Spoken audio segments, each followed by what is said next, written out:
ম্যাডামে এখন পরিস্থিতি হল ম্যাডাম এখন ওটিতে আছেন। এখন উনি যে এই যে অপারেশন এর আগে যে অপারেশন হয়েছে এবং পেসমেকার বসানো হয়েছে ওগুলি চেক আপ চলছেন।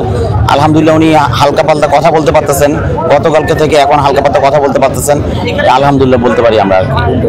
আমরা তো চাই, আপামর জনতা চায়, দেশে মানুষ চায়, সবাই চায় এই যে ম্যাডাম যেন আমাদের মাঝে আবার ফিরে আসুক, আবার আমাদের জন্য যে উনি ফিরে আসুক, সবাই চায় আর কি ম্যাডাম আমাদের মাঝে ফিরে আসুক।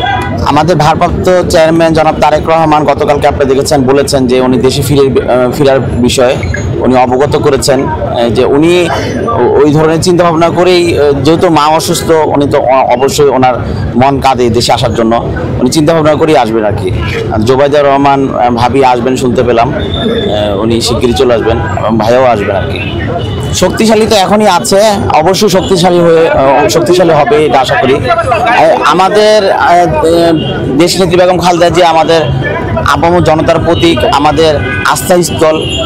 আমরাও চাই, আপামর জনতাও চায়, দেশের মানুষ চায়, 18 কোটি মানুষ চায় যেন উনি মানুষের মাঝে আবার ফিরে আসুক।